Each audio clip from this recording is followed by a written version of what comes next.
Fun Facts presents the 1954 Mercedes-Benz Gullwing 300sl. This is a 50s classic car.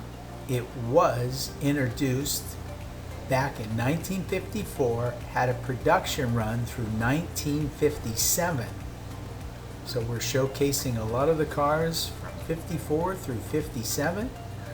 I'm excited. I hope you're excited. And let's get started now. The Mercedes-Benz 300 Gullwing SL is a two-seat sports car which was produced by Mercedes-Benz as a Gullwing coupe 54 through 57 and a roadster from 57 to 63. It was based on the company's 1952 racer, the W194, with mechanical direct fuel injection, which boasted power almost 50% in its 3-liter overhead camshaft straight 6 engine, capable of reaching a top speed of up to 263 kilometers per hour, which is 163 miles per hour. It was a sports car racing champion and the fastest production car of its time. Max Hoffman, Mercedes-Benz United States importer at that time, inspired the 300sl and saw an American market for such a car. The company introduced the 300sl in February 1954 at the International Motorsports Show in New York City to get it to the U.S. buyers' hands sooner. SL in short form for super light, in German Superleicht. Mercedes' first use of the designation referring to the car's racing-bred light tubular frame construction. The 300sl was voted the sports car of the century in 1999. Origin of the W194 racing car. The 300sl traces its origin back to a racing sports car, the Mercedes-Benz W194. Daimler-Benz decided to race in 1951 and built a sports car for this purpose. Mercedes' largest engine was developed, the M186, and shared by the 300 Adenauer Salon, the W186, and the luxury 300s two-seat tourer, the W188. Racing successes in 1952 were somewhat surprising. Was the W194 engine was fitted with only carburetors producing 175 horsepower, less than competing cars by Ferrari and Jaguar and the 300sl road car introduced in 1954. Low weight, low aerodynamic drag made the W194 fast enough to be competitive in endurance races. Mercedes-Benz developed a new version for the 1953 racing season by adding fuel injection and 16-inch wheels. The gearbox was installed on its rear axle.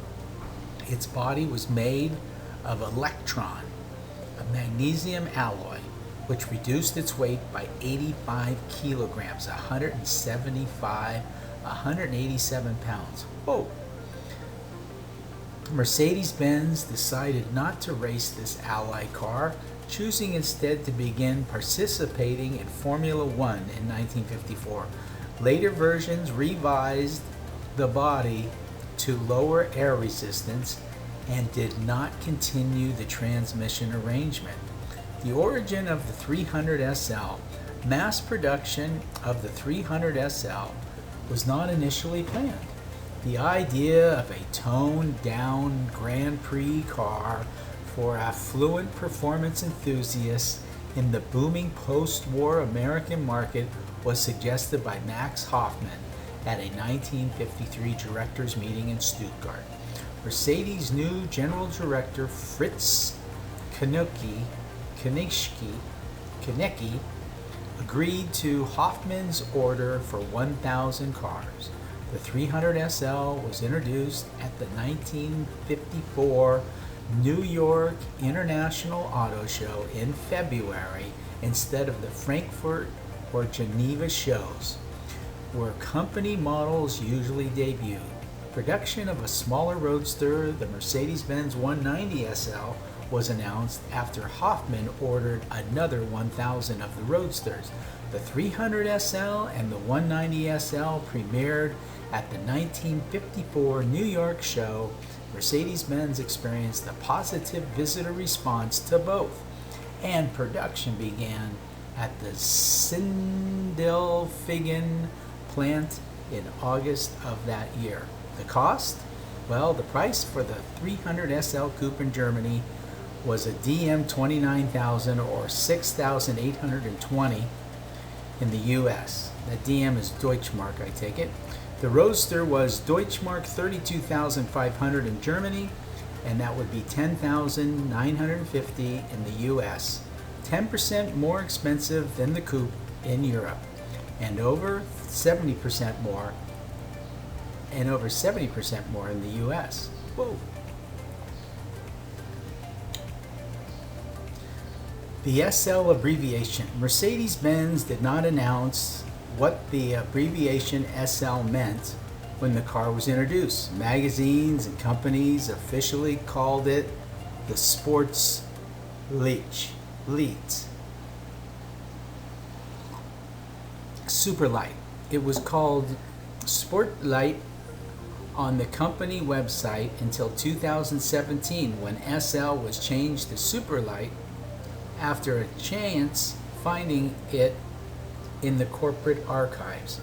300 SLS, a special 300 SLS, a super light special version of the 300 SL Roadster, was created for the Mercedes-Benz US racing team to compete on the Sports Car Club of America national circuit in 1957. After the 300 SL Coupe dominated the D production class en route to titles in the 1955 and 1956, the rules were changed to make the class more competitive by enlarging the maximum engine size from 3 to 3.5 liters. Rather than radically modifying its engine size, the Mercedes-Benz created two modified roadsters to campaign on the D-modified class SCAA circuit. They featured a solid cover over the passenger seat, a low-profile racing screen in full place of the full width and the height windscreen in a driver's seat roll bar, a custom cowl with engine air tank, and no front and rear bumpers. These and other modifications lowered the vehicle weight from 1,400 kilograms to 1,000 kilograms. Engine output was increased by 20 horsepower to 235. Team driver Paul O'Shea again won the title for the company. The overview. The 300SL has a tubular frame on a steel chassis with a steel body attached to the frame. To reduce weight, its bonnet, doors, dashboard, and boot lid are aluminum. An additional 80 kilograms could be eliminated with an expensive all-aluminum body, but only 29 were made. Depending on the rear axle ratio, fuel consumption was 17 liters per 100 kilometers, or 14 miles per US gallon.